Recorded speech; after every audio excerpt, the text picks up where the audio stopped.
Aló, uno, dos, sí.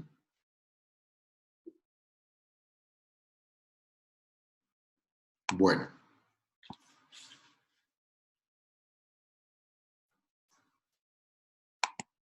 entonces venimos.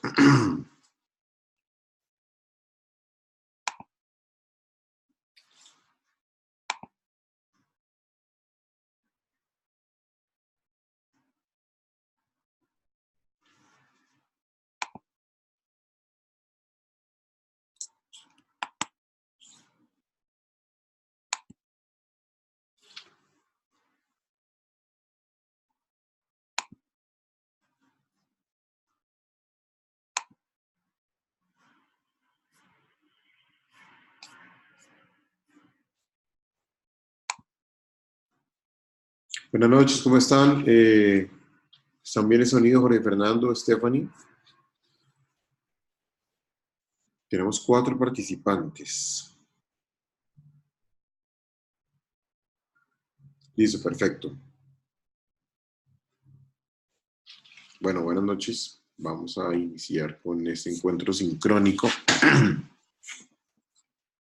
que está programado.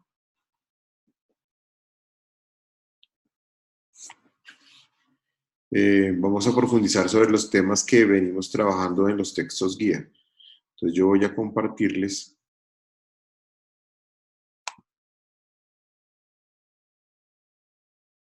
lo que venimos trabajando.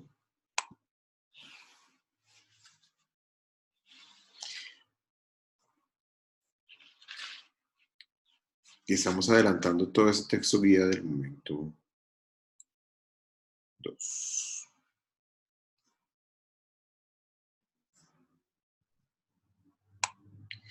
Y en el video pasado desarrollamos, el,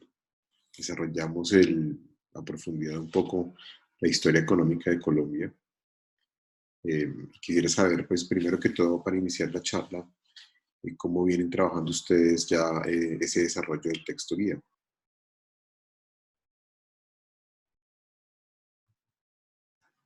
Si quieren, por favor, pueden activar el audio.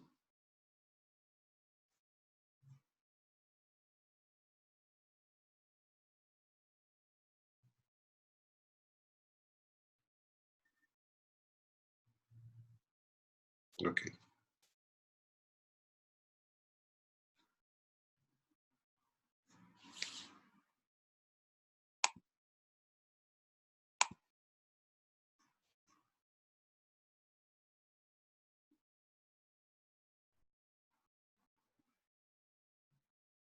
Si tenemos audio, no los escucho. Sí, profe, perfecto. Ah, perfecto, ahí está Jorge Fernando. Si quiere usted iniciar, ya que tiene audio ahí. Pues, profe, he ido paso a paso leyendo el texto y analizándolo y viendo las cosas paralelas que tiene, como por ejemplo la historia del Banco de la República, la política fiscal de Colombia. He ido pues ahí como revisándolo ahí de a poquitos, profe. Bien. Ahí de forma alternativa también se propone un poco, como de forma alternativa, pero para profundizar la historia de la Casa de la Moneda.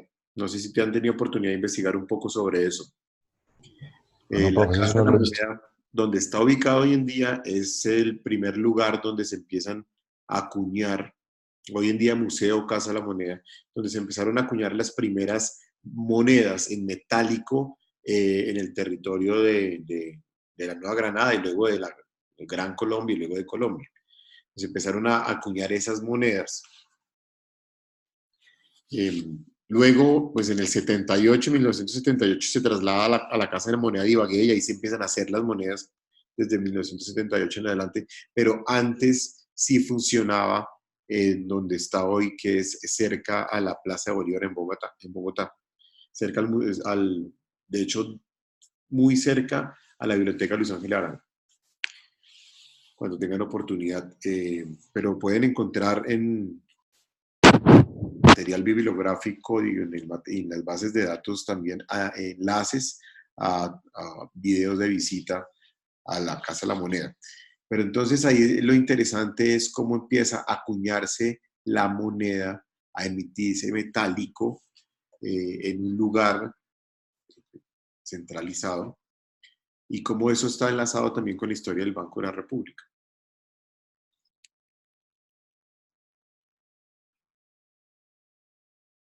Stephanie, ¿tiene audio?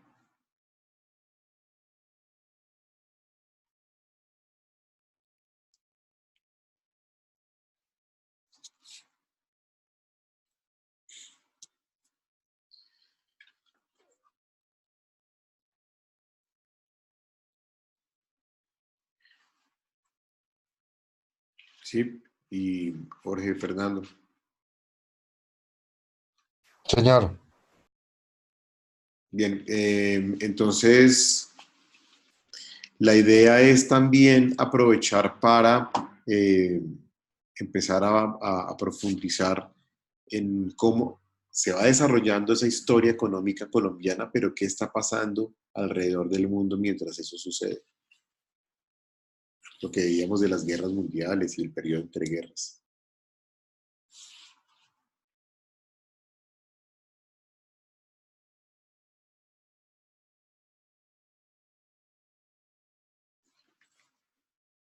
Bien, entonces vamos a...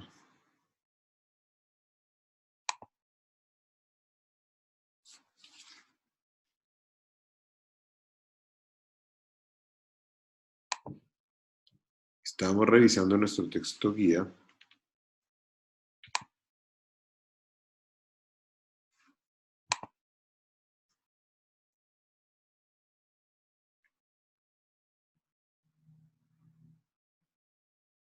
Y entonces, bueno, aquí podemos ver en todos estos conceptos detrás cómo está la historia también de lo que les comentaba de la Casa de la Moneda, la emisión, el primer lugar de emisión de metálico, de dinero metálico en la Nueva Granada.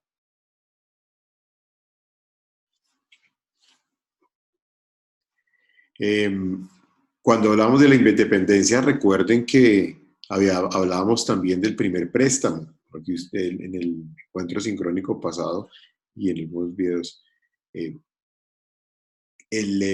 todo el equipo de Libertadores, para poder financiar toda esta campaña, tuvieron que pedir un préstamo al Banco Central, el Banco de Inglaterra.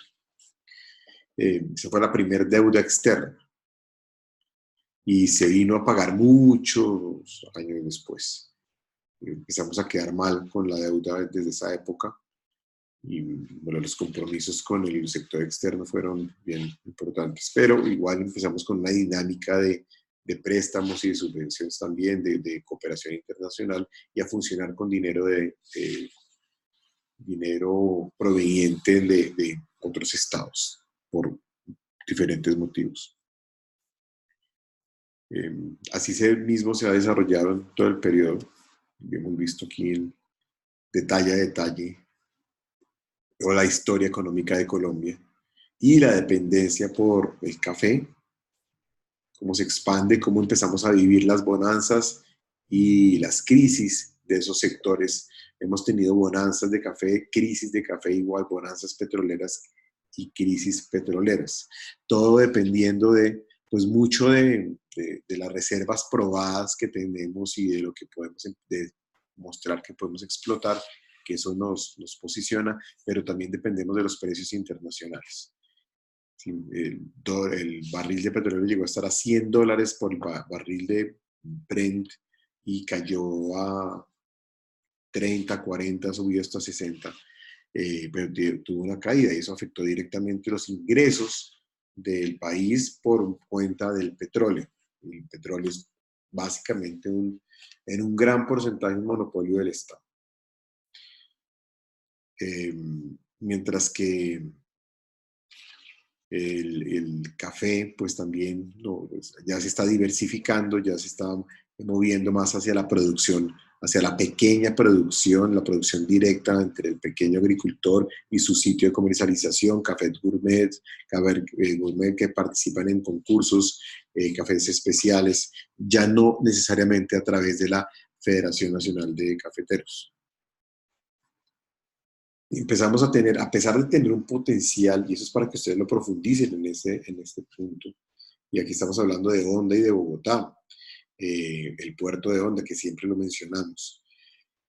Y a pesar de tener un potencial para tener un sistema de transporte multimodal, es decir, que tuviéramos diferentes formas, modos de transportar para ser más eficientes, para tener mejor la cadena logística bien estructurada. No, hicimos algunos intentos, tuvimos un ferrocarril que llegaba hasta Santa Marta, que luego empezó a dejar de funcionar por pedazos. Se cae el concepto de ferrocarriles en Colombia, ahora se utilizan de manera incipiente para mover algunas cargas y de pronto el tren turístico, pero bueno, ahí se tiene otro proyecto para retomar y aprovechar esa infraestructura férrea que ya está obsoleta. Hay que ampliar la trocha para que podamos funcionar trenes de última tecnología y tecnologías limpias. Pero pues fue un desarrollo de transporte que se intentó y no se logró. Se utilizó el río Magdalena mucho tiempo, pero luego se canalizó en algunas partes y tal vez también la contaminación, algunas se ha condensado su cauce, se ha crecido el sedimento, entonces de pronto no es tan navegable o por muchas causas y se desechó también ese modo de transporte. ¿Qué nos quedó? Pues lo más improbable, que es atravesar 3 cordilleras, grandes llanuras, accidentes geográficos con carreteras. Entonces, y nos quedamos con ese sistema y con el transporte aéreo que también pues tuvo ciertas restricciones por la misma geografía.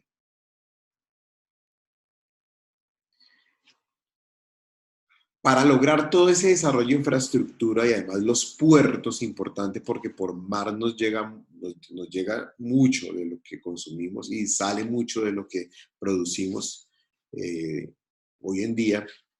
Además que geopolíticamente se concentró la industria en el centro del país y eso es terrible porque al tener tantos accidentes geográficos, al tener solo 1 o 2 modos de transporte para llevar a los puertos o sacar del territorio nacional, de las fábricas de donde se produce, que está centralizado, a los puertos, pues es muy costoso. Gasolina, el rodamiento, y eso es por tractomulas, por las carreteras colombianas. Entonces, digamos que es lo lógico, y miren cómo ha sido el desarrollo de China, que la industria está cercana a los puertos. Con eso los costos de transporte se minimizan y se puede tener un precio mejor en el mercado, se puede ofrecer un precio mejor porque los costos se han minimizado. Pero digamos que así fue el desarrollo y para todo eso tuvimos que tener un apoyo del sistema financiero y el Banco Nacional, como les decía, en la independencia ya tuvimos nuestra primer deuda y pues no dejamos de tenerla a través del sistema financiero, pero también depositamos ahorros, tenemos inversiones en el sector financiero internacional y bueno, y luego desde el Banco Nacional hasta el Banco de la República, cómo se empezó a monopolizar el tema de la emisión.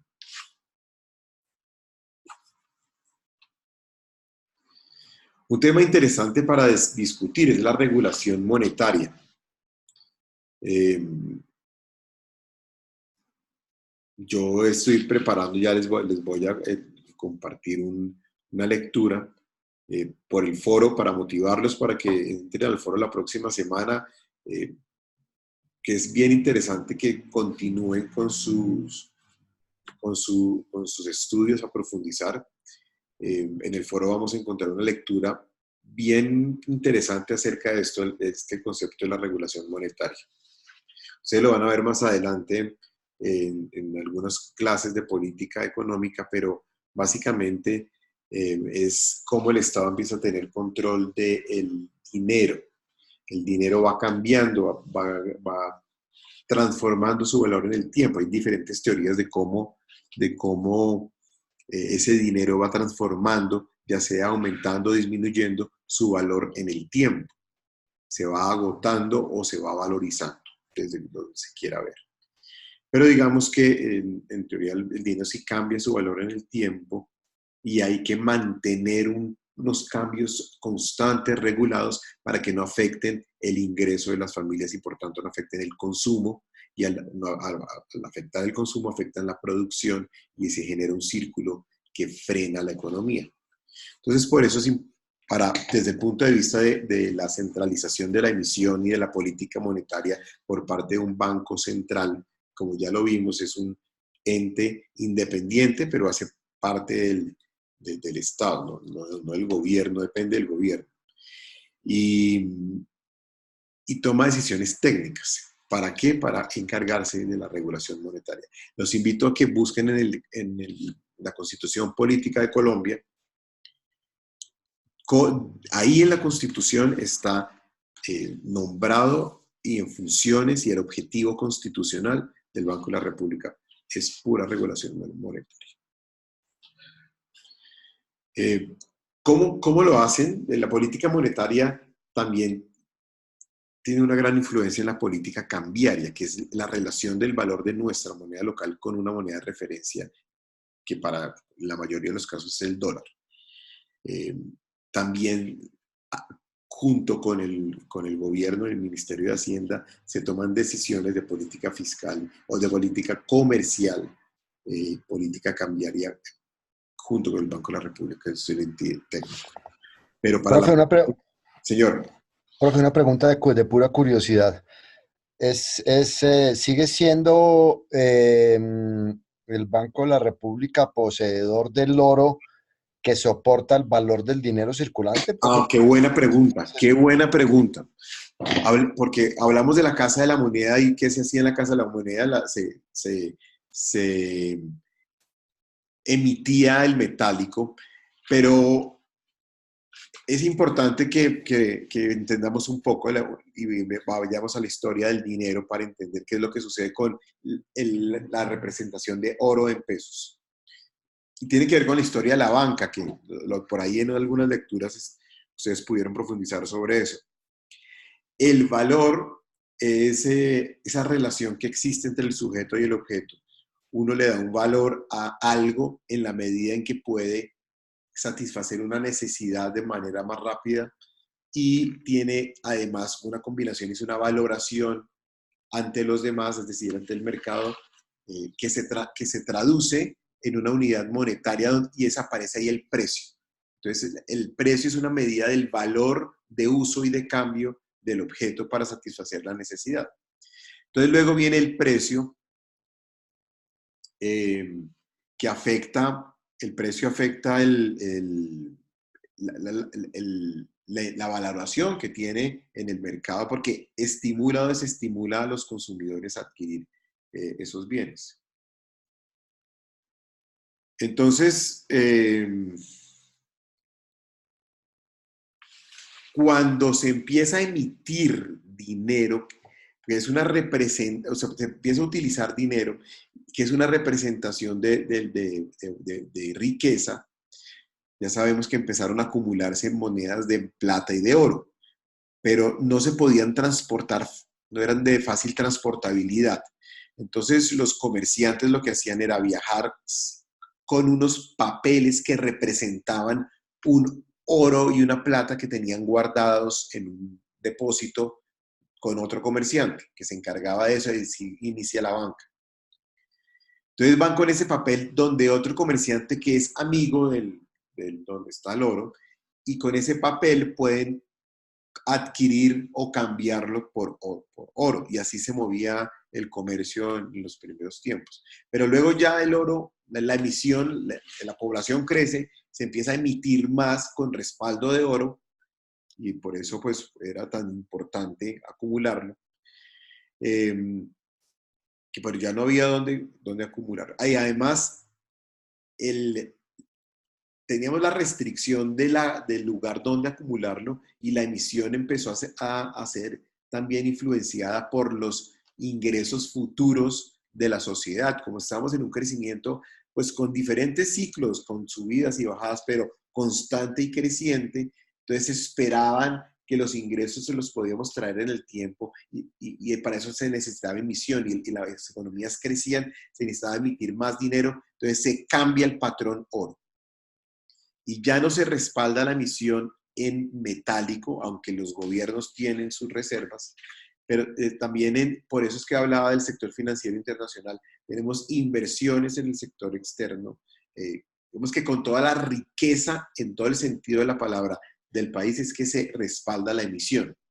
Y el dinero, pues la política monetaria lo que busca es estimular o desestimular a las personas para que movamos más o menos el dinero. Hay momentos en que uno no quiere sacar la plata para nada y se estimula más el ahorro. Hay momentos en que uno quiere sacar más plata y más de la que tiene y endeudarse, que en últimas el crédito es traer esos ingresos futuros. Entonces ya el dinero tiene otros respaldos que no solamente tiene que ver con el metálico, que es una muy pequeña proporción hoy en día. Ok, profe, entonces, cuando un estado decide sacar nuevas emisiones de billetes, o por ejemplo en el caso colombiano que resolvieron sacar el de 100.000, entonces, ¿cómo vale ese billete nuevo que emiten? ¿O el estado sencillamente dice, voy a sacar 5 millones de billetes de 100.000 y ya? Sí, lo que pasa es que el billete grande, me acuerdo que lo discutía en un programa de radio hace algunos años, el problema de la emisión es que genera al principio incertidumbre en el mercado. Entonces uno, cuando va con un billete de 100.000 que representa una muy interesante y alto porcentaje en el salario mínimo legal, eh, pues es andar con mucho dinero. Eso genera expectativas en el consumidor y en el productor. Entonces, el billete de 100.000 puede generar cambios en los precios de mercado de ciertos bienes y servicios. Tiene un efecto inflacionario por la percepción que tiene el público. Obviamente no es inmediato, pero se empieza a mover. Además, puede tener una tendencia a no circular muy rápido. Entonces, por eso se emite poco dinero. De todas maneras, se va midiendo el tamaño del dinero. Hay que tener en cuenta que se crea más dinero del que se imprime. Eso sí es cierto. Eh, Supongamos que todo el mundo saliera a sacar toda su plata de los bancos. ¿Sabe qué pasa? No alcanza el dinero. No alcanza. Entonces, el impreso, ¿no? El papel moneda, ni el metálico, no alcanza. Porque hay más dinero creado eh, que el que anda circulando. Por ejemplo, ahora viene la semana de receso de los colegios y muchas familias buscan también que cuadren sus vacaciones de acuerdo a los horarios de las empresas con esa temporada. Entonces la familia puede decidir aprovechar el cupo que tiene de crédito en su tarjeta y tomar una decisión de viajar, ¿no? Sí, puede ser una decisión y eh, paga todo con la tarjeta de crédito y queda todo pagado en la economía con esa orden. No se ha pagado aún, empieza a pagarse después lentamente, pero el sistema financiero paga, entra el dinero a las cuentas de los proveedores de los servicios de tiquetes aéreos del viaje, hospedajes, restaurantes, todo lo que se consume con esa tarjeta de crédito que es un préstamo de los valores futuros del ingreso. Y, y se crea dinero. Y ya se pagó todo, se pagó todo en la economía. ¿Y qué tiene que hacer entonces la familia? Empezar a pagar las cuotas de ahí en adelante. Y se mueve la economía con dinero creado por el mismo movimiento de oferta y demanda. Y el sector financiero intermedia en esa relación de oferta y demanda.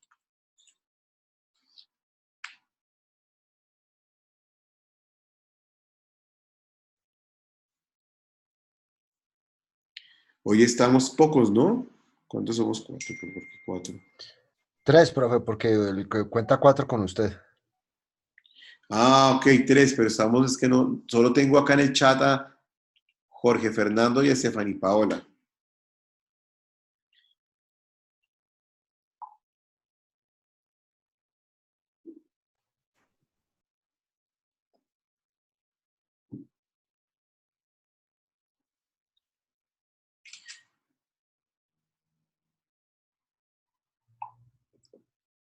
María Eugenia, hola, ¿qué tal? ¿Cómo está?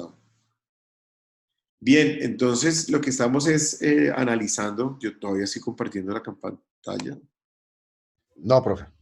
no, estamos analizando eh, toda la regulación monetaria, ¿no? Y estamos hablando de que cómo es importante la pregunta de cómo es la emisión, cómo se está dando la emisión. Aquí estaba, recuerden, no sé si la hicieron ya todo, la lectura de la política monetaria, lo que les hablaba ahora. La regulación monetaria tiene la cambiaria y la monetaria.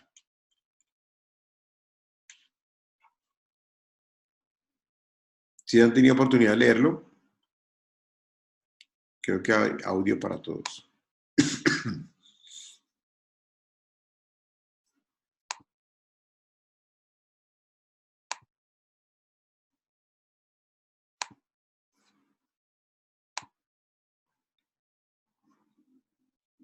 ¿Sí?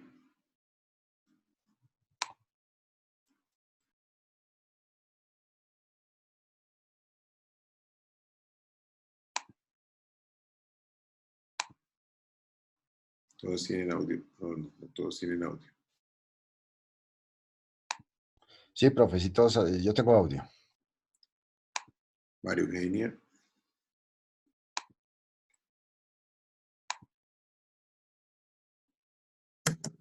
y Lady Joana.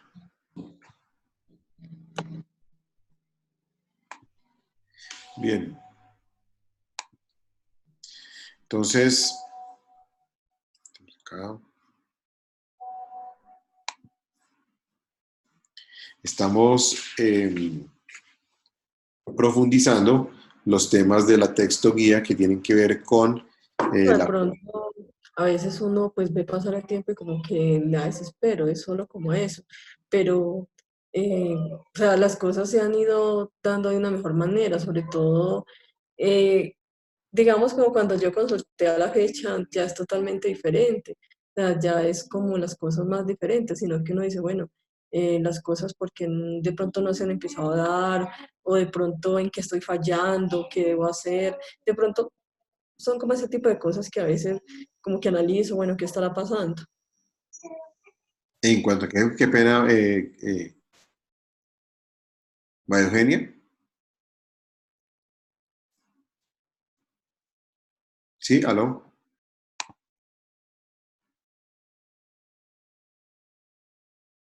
Aló.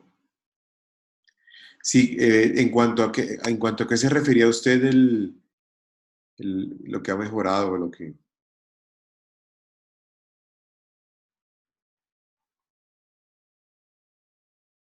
Si puede volvernos a contar.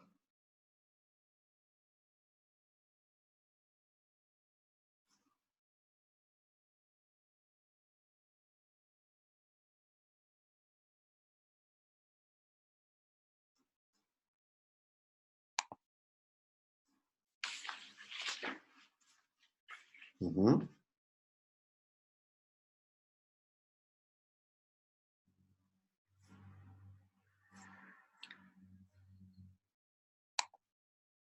María Eugenia tiene problemas con el audio. Si lo puede escribir, yo lo voy contando en el grupo para que quede para todos y lo vamos explicando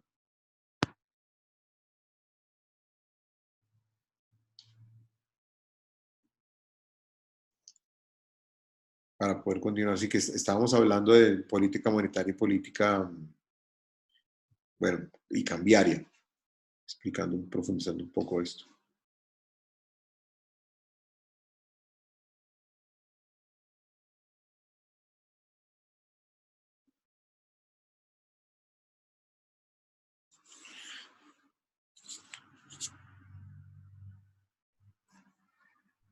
A ver si yo puedo mirar el audio.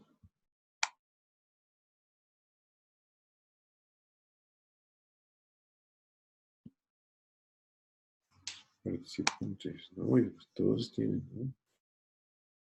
Sí, profe, es que nosotros lo podemos activar o desactivar desde aquí. Ah, ok, ustedes pues lo pueden Entonces, hacer. Yo sí, estaba como tratando de... no, todo lo podemos activar o desactivar desde aquí. Pareciera era que a ella se le había quedado abierto el micrófono mientras estaba teniendo otra conversación. Pareciera, profe, pareciera. No, no, es que no, yo no, igual no vi, sino cuando ella estaba hablando de unos cambios, sí, pero no, hizo una pregunta, pero por eso.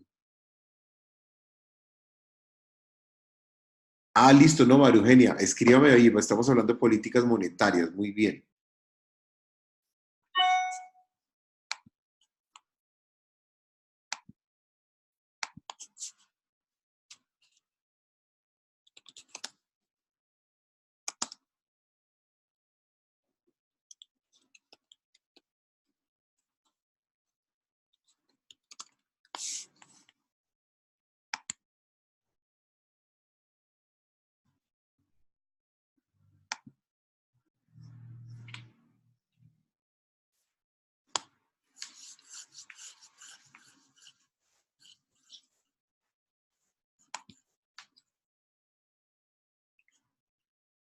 Bueno, mientras tanto, entonces yo les quiero compartir para que miremos, mientras María Eugenia está escribiendo, eh, Constitución Política de Colombia, lo séptimo, que dice el régimen económico y de la hacienda pública, capítulo sexto de la banca central. El Banco de la República ejercerá las funciones de banca central. Estará organizado como persona jurídica de derecho público, con autonomía, importante, administrativa, patrimonial y técnica, sujeto al régimen legal propio. Las funciones básicas: regular la moneda, los cambios internacionales y el crédito.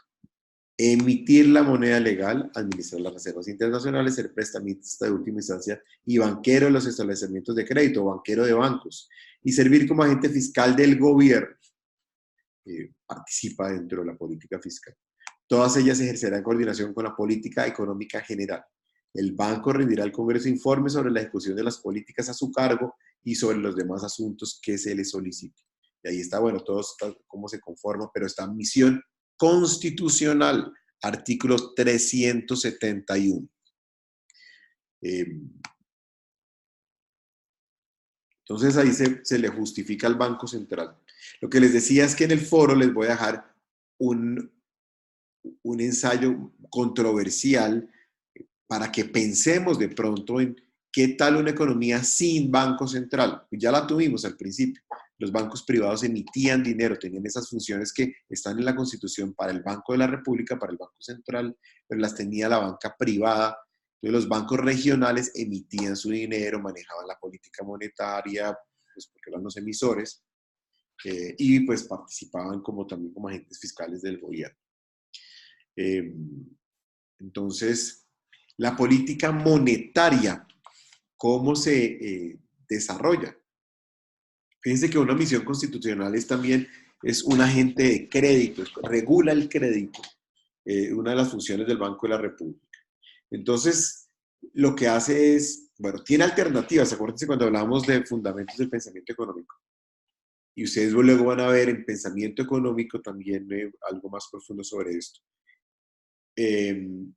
¿Puede el Estado, así sea a través de un banco central, el Estado puede tomar decisiones deliberadamente o bueno, estudiadas, pero unilateralmente impuestas, como por ejemplo, cómo es la relación moneda local y referencia extranjera, es decir, dólar, relación precio-dólar, lo pueden hacer por decreto, perfectamente, que es lo que prácticamente hace China. Devalúa su peso, el yuan, devalúa su moneda por decisión. Eso es un estilo de toma de política económica que tiene que ver con una doctrina económica. Pero lo que tenemos acá en Colombia realmente es una toma decisiones que logra uno influenciar el mercado. Entonces el Estado lo que hace es participar en el mercado con una gran influencia para que se generen unas decisiones que impacten como la decisión técnica se tomó, que ya está como esperada ese resultado por esa decisión que se toma. Por ejemplo, ¿cuánto dinero hay en la economía circulando?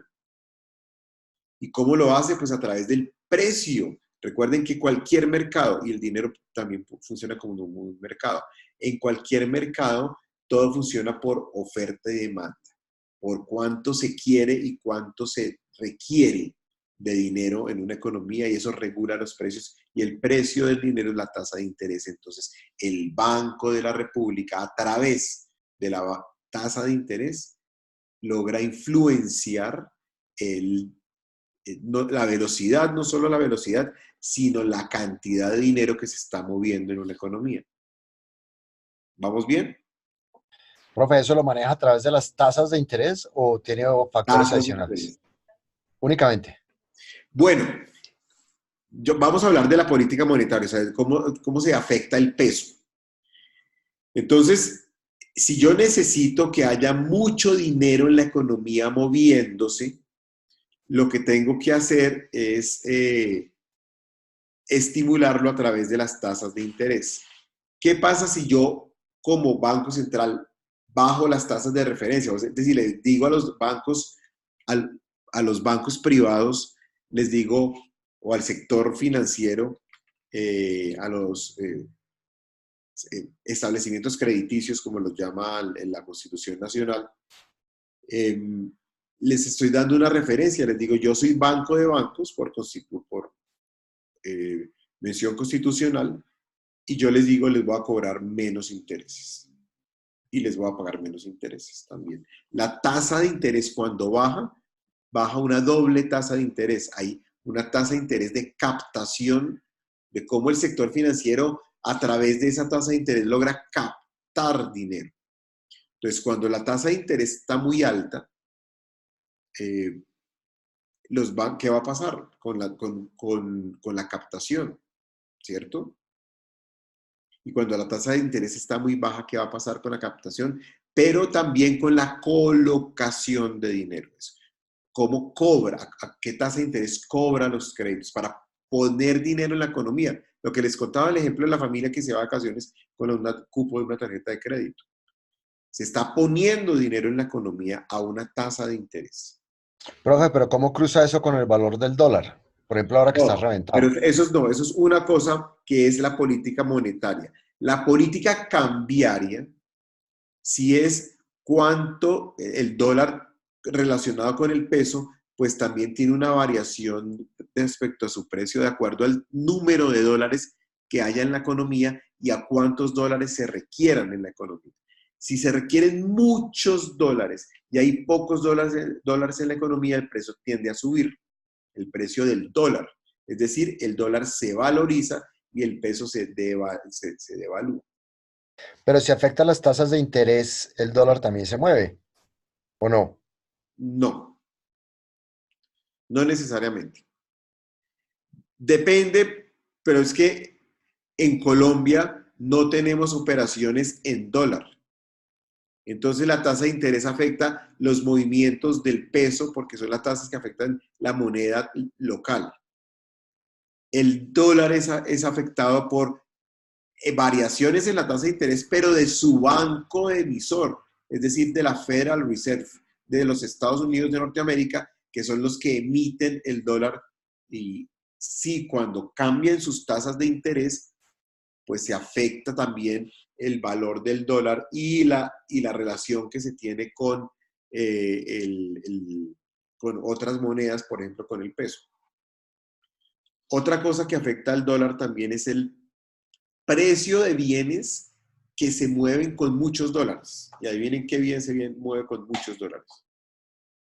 Petróleo. El petróleo. Entonces, el precio del petróleo afecta también la relación que se tiene con el precio del dólar. Entonces, el Banco de la República tiene que tomar decisiones para poder manejar las dos políticas, porque una decisión de política monetaria afecta una decisión de política cambiaria, es cierto. O sea, no podemos negar que una variación en tasas de interés genera dinámicas en el mercado que luego pueden afectar el precio del dólar.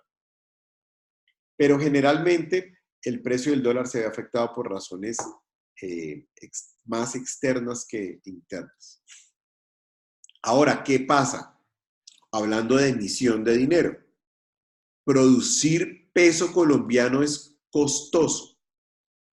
¿Para qué? Para producir peso colombiano, que en un mercado globalizado pues es un producto no atractivo y es un producto malo.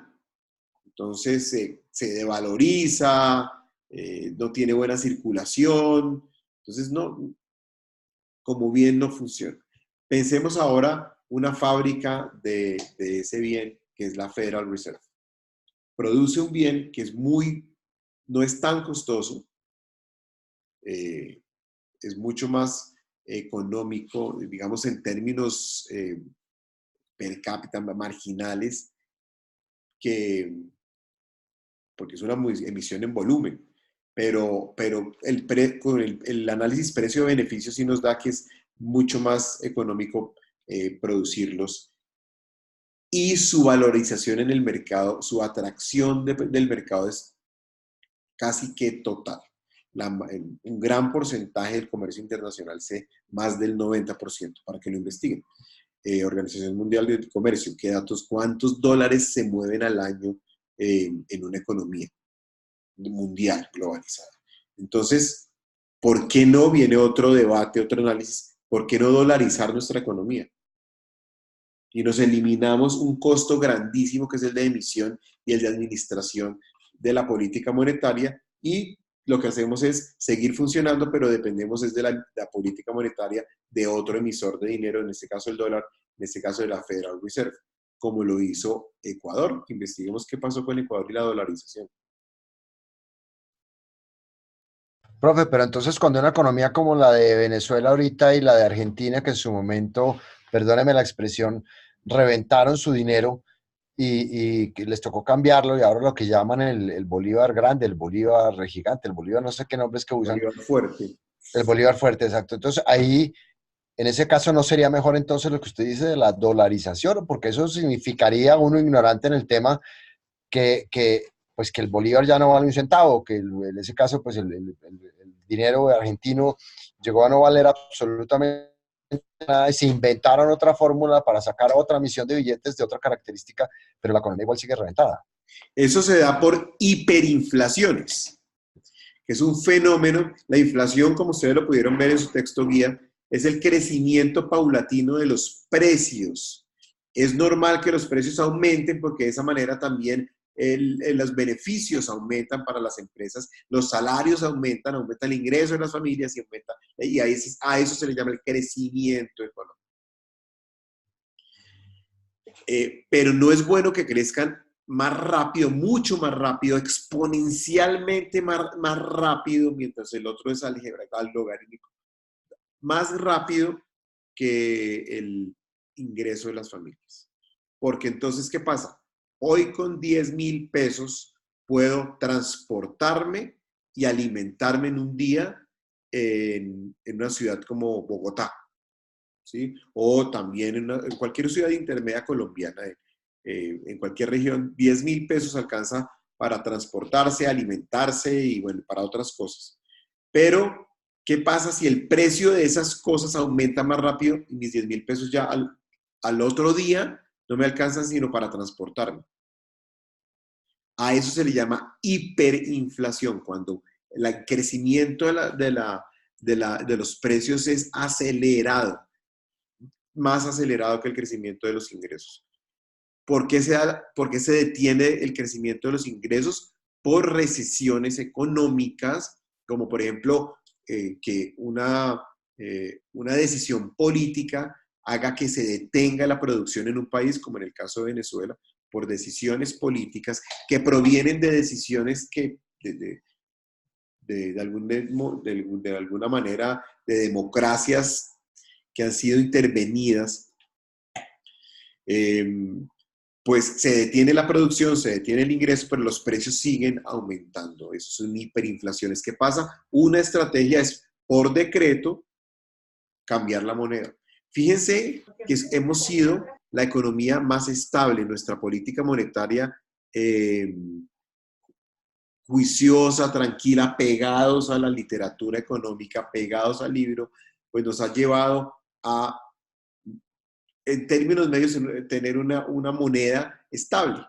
Peso colombiano, no hemos tenido sino cambios en el crecimiento de su denominación. Teníamos Profe, centavos, pasamos a pesos, ahora estamos en 10, 100, y llegamos a lo que hablamos ahora, el billete de 100.000, que genera también cierto tipo de noción de inflación, pero pues... profe, Eh, pero según eso de lo que usted menciona, la recesión, entonces lo que querría decir es que en este momento hay un run en la calle entre muchos comerciantes e industrias de varios tipos que nosotros estamos muy próximos y que se teme que el año entrante va a haber una gran recesión en Colombia. Entonces, según eso, estaríamos en un peligro machísimo, si eso fuera cierto, pues. pues, ¿qué está pasando? No estamos creciendo a la velocidad que necesitamos crecer para poder desarrollar eh, obras y que ayuden al, valga la redundancia, el desarrollo económico del país, llevar a la sociedad al bienestar para todos. Entonces, si no crecemos, que ese es en teoría lo que viene desde el mercantilismo que lo hablamos, si no crecemos, claro que hay países que han invertido lo poquito que tienen en desarrollarse. Lo que pasa es que no se trata de crecer por crecer, sino saber reinvertir muy bien. Puede crecerse poco y tener economías que, digamos que en dimensión de riqueza son menores, mueven menos riqueza que otras que mueven mucha riqueza, ya sea por población, por tamaño, pero esas logran ser tan eficientes que sus crecimientos logran jalonar su desarrollo, porque primero han logrado tener un potencial de desarrollo, es decir, satisfacer sus necesidades, estar más saludables, estar más educados, más organizados y de esa manera aprovechar mejor los recursos. El orden Según eso, para la economía. según eso ahí es donde aplica el estricto cumplimiento de la política de intervención cambiaria, para que eso no llegara a pasar. Sí, sí, sí, no sé que no, digamos que tiene que ver con la influencia que tenga en las decisiones del Estado de cómo interviene en la política cambiaria. Pero pues de todas maneras pensemos en que lo importante de todo esto, para volver al tema de la política cambiaria, es que se afecta la relación precio-dólar, afecta la producción, el Producto Interno Bruto del país. Porque somos un país que tenemos una estrategia, vamos a ver en el momento 3 que estoy adelantando, pero tenemos estrategias de producción. Entonces, tenemos industrias que producen bienes y servicios de consumo local con insumos nacionales. Eso es una forma de producir, ¿cierto? Entonces, digamos que ahí, como no tiene mercado de productos internacionales, porque sus insumos todos son nacionales, y solo vende al interior del país, pues no se ve afectado por una política cambiaria. Pero si es una industria que produce con bienes internacionales y nacionales combinados, pero depende de bienes internacionales, pues el precio de esos bienes fuera le interesa. Y ese precio está en dólares. Entonces, el valor del dólar le interesa a este que va a importar unos insumos. Si crece mucho, es que el problema no es que crezca la relación precio-dólar, el problema es que tenga unos picos y unos bajos, unas volatilidades impresionantes que no permitan determinar pues, momentos de compra o venta. Si ustedes ven unas gráficas, les recomiendo, vamos a ver si logramos verlas de una vez. Como hoy, que alcanzó a estar casi en 3.500 pesos a eso de Claro, la pero 1 las de la tarde. volatilidades diarias son impresionantes. Entonces les voy a compartir, les recomiendo una página de Bloomberg, pero pues también la pueden poner en español. Aquí está. Entonces, fíjense, estamos aquí en Bloomberg.com. Bloomberg fue un alcalde de Nueva York y él logró, bueno, era un inversionista y también un empresario y fue político de alcalde. Y le fue muy bien. Y lo que él hizo fue implementar un sistema de información financiera. Entonces ustedes acá ven unos enlaces rápidos a commodities, que son insumos para la industria, materias primas, acciones, tasas, rates y bonos, monedas extranjeras, currencies, son monedas. Y ahí buscamos, aquí tenemos la relación euro-dólar, dólar-yen japonés, este GBP es Great Britain Pound, o el libra esterlina, con dólar, dólar australiano con dólar, el US dólar es el dólar estadounidense con dólar canadiense, y así. Y van viendo los cambios, subidas y bajadas. Entonces, cuando usted compra cosas del exterior, importa insumos, pues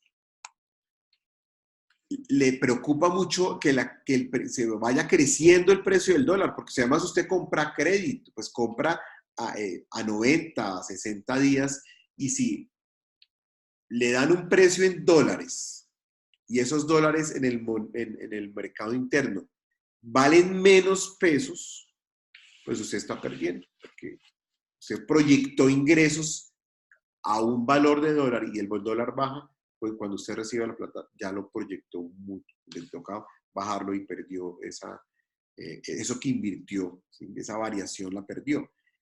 Pasa lo contrario si usted si aumenta, entonces si disminuye. Entonces usted tenía pactado un precio alto que le representaban poquitos pesos y de pronto ya le representan más pesos, pues sí le afecta. Entonces las subidas y bajadas afectan a importadores y a exportadores. Si usted vende sus productos, produce en el país y exporta sus productos, pues también le importa el precio del dólar. Porque si hoy vende y pacta unos precios y después están más altos, pues bien, pero si luego están más bajos, le afecta sus ingresos. Entonces, esa relación peso-dólar afecta a la economía. Lady Johanna no le he respondido lo de la guerra comercial entre China y Estados Unidos. Bueno, en Colombia, porque las tasas de interés se mantienen iguales. Bueno, lo que sucede es que sí, se ven afectadas por decisiones de grandes potencias comerciales. Es que el dinero se mueve por el comercio, y si hay sociedades, países que son potencia porque son los que más producen y los que más consumen al mismo tiempo, es que Estados Unidos produce mucho, pero consume mucho más de lo que produce. Y China también. China produce muchísimo, pero consume muchísimas materias primas. Es un gran consumidor de materias primas y ahora de producto semiterminado, es decir, productos en proceso de producción y productos terminados también. Importan bienes de consumo. Está consumiendo China. Entonces, cualquier decisión que tomen ellos afecta los mercados internacionales. Pero es que las decisiones han sido radicales. Fíjense qué pasa. Son los estilos de modelo económico. Los Estados Unidos de Norteamérica, el gobierno de los Estados Unidos de Norteamérica toma una decisión porque es una promesa de campaña del presidente Donald Trump, y es hacer América grande nuevamente. Eso significa fortalecer la industria, porque quienes trabajan en la industria, obreros, operarios, supervisores de nivel más operativo de la industria hasta niveles intermedios, y esos son los que votaron por él. La gente que se quedó sin empleo. Él les prometió que la industria iba a ser grande otra vez en Estados Unidos. Para eso tiene que, pues no tiene que, pero la decisión que tomó fue protegerla. ¿Cómo la protege? Pues si yo puedo tener un sistema de producción de carros en Detroit, como lo existió, y pues, todo esto, la producción extranjera y la importación de automóviles de Oriente, pues cayó, bueno, cayó la industria. Entonces lo que hizo fue subir los impuestos, los aranceles a la entrada de bienes chinos. ¿Para qué? Para fortalecer otra vez un sector, podría ser como el automovilístico, pero también muchos sectores de la industria. Muchos sectores de la industria, productos intermedios y productos de consumo, productos terminados, maquinarias, etc. Entonces, al subir los aranceles, lo que está promoviendo es que en su economía, que son unos grandes compradores, pues compren local, compren a la industria y se mueva otra vez la economía. Pero a China no le interesa porque pues, no le funciona, porque eso quiere decir que va a perder un gran mercado, que es Estados Unidos. El primer socio comercial. Entonces, lo que sucede es que por decisión, porque sí son una economía de mercado internacional, pero tienen un sistema de toma de decisiones planificado, de planificación central. Es un país comunista, no deja. Sus decisiones de Estado son unilaterales y son de planificación y son orden. Entonces, ¿qué dijo? Pues ahora voy a devaluar mi moneda. ¿Qué es devaluar la moneda? Que valga menos que el dólar. ¿Eso a quién favorece? A importadores o exportadores. Entonces, esas decisiones las puede tomar. Colombia no puede tomar, bueno, nunca lo haga, pero pues la idea es que no es que el gobierno tome las decisiones, lo que hace es influenciar. Hay poquitos dólares en la economía, ¿qué puedo hacer? Entonces yo como Banco de la República, como banco de bancos, voy a poner dólares en la economía. Entonces voy a salir a comprar cosas. Voy a dar mis dólares para que la economía tenga más dólares y pues el precio también varíe con esa decisión. O también puede tomar la decisión de recoger dólares de la economía. Entonces voy a salir no a comprar, sino a vender cosas atractivas para que la gente me dé sus dólares. Entonces voy a vender cosas. Entonces de esa manera se maneja la política cambiaria también. Profe, pero una última pregunta que estaba muy interesante la charla hoy. Si China y los Estados Unidos bajaron sus tasas de interés, si nosotros en Colombia bajáramos las tasas de interés, eso implicaría que si a mí me cobran menos intereses sobre cosas o menos impuestos sobre cosas, No, yo tengo impuestos más no, mayor, es otra cosa, o sea, bueno, no, intereses. sí, Yo tengo impuestos mayor son lo mismo. yo tengo mayor poder adquisitivo, entonces por lo tanto podría Sí, comprar más cosas. Si puedo sí. comprar más cosas, pues la economía se acelera mucho más, ¿o no? Así es, esa es la intención. Entonces, le bajan las tasas de captación, es decir, que el ahorro no es atractivo, porque le bajan, usted tiene su cuenta de ahorros que uno va al banco y le dicen, ¿no les ha pasado que van al supermercado y le preguntan ahorros o corriente? Y usted dice ahorros, pero no ahorra, entra y sale el dinero. Entonces, y si fuera eso, le bajan la tasa de interés, usted dice, yo no quiero tener el dinero guardado ni en CDTs porque la tasa de captación está muy baja. Además, también baja la de crédito. El crédito está muy barato. Entonces, ¿qué hace usted? Se endeuda fácilmente. Con la tasa de interés bajo, entonces, ¿qué pasa? La economía se mueve. El ejemplo que les di de la familia que se va de vacaciones con una tarjeta de crédito, porque los intereses son bajos, entonces es atractivo para la familia porque su ingreso le alcanza, su flujo de caja le alcanza para cumplir con la obligación de pagar esas cuotas porque ya consumió algo que le trajeron el dinero del futuro, de esos ingresos futuros. Entonces, por eso las tasas de interés bajas mueven la economía.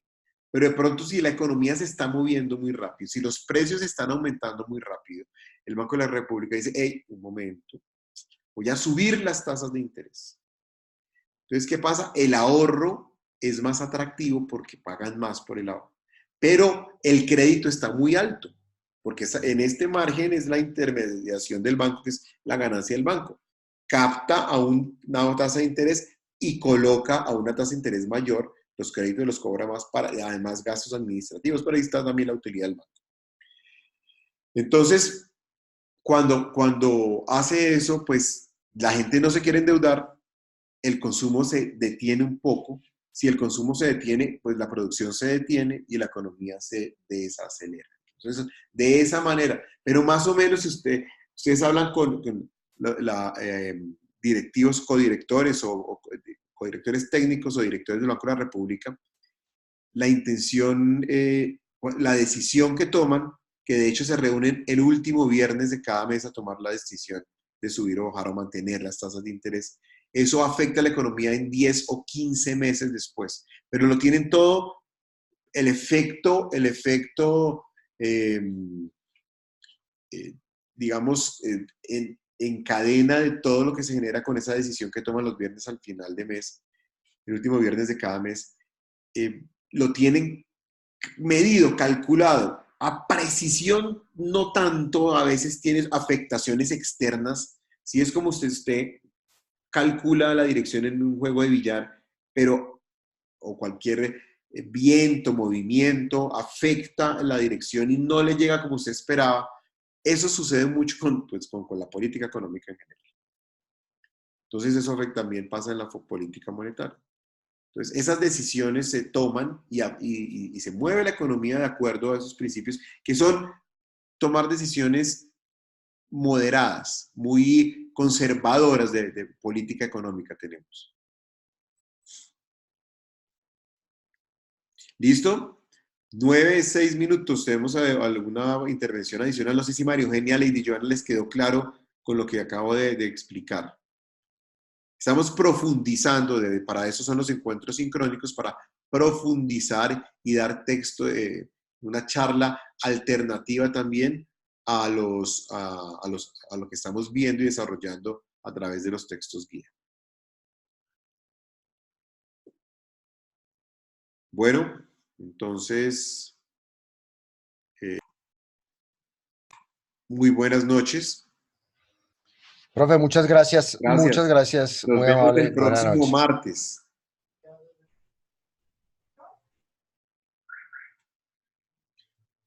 Y por favor, estén pendientes del foro.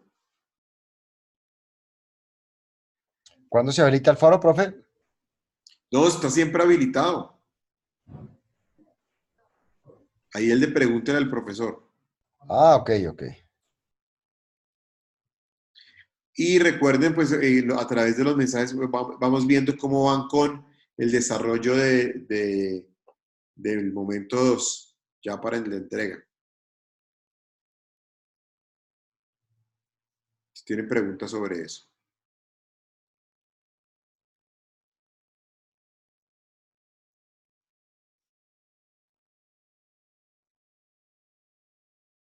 Listo, bueno, muchas gracias. Feliz noche. Muchas gracias, profe, buena noche.